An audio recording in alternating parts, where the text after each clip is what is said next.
Малката и симпатична Nokia N97 Mini спечели приз за най-добрия телефон на изложение в Азия. Държейки сега в ръцете си, разбирам защо този симпатяг е приличен като най-добрия сред най-добрите.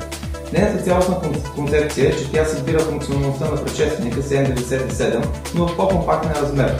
Виждаме, че е запазена клавиатурата, изключително удобна за бързо писане, но е примахнат бутона за навигиране в менюто. Другото важно в дизайна е, че този телефон е направен от много по-добър материал, особено задния панел е метален, който при N97 беше цяло пластмас. Операционната система е познатата вече Symbian.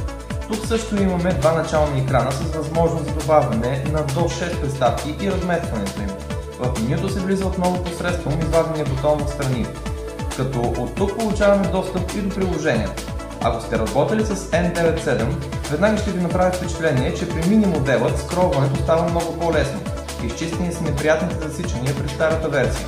И тук е моментът да отбележим липсата на писалка, но тя може да се направи допълнително, предполагам, ако сте свикнали да работите с писалка.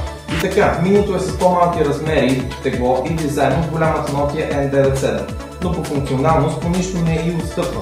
Тя е запазила в себе си 434 ГГц процесор, притежава GPS, Wi-Fi и 3G. Единственият компромис, който е направен тук е при паметта. От 32 ГБ тя е паднала на 8. Единственият проблем, който става за момента е скоростта на зареждане на някои програми.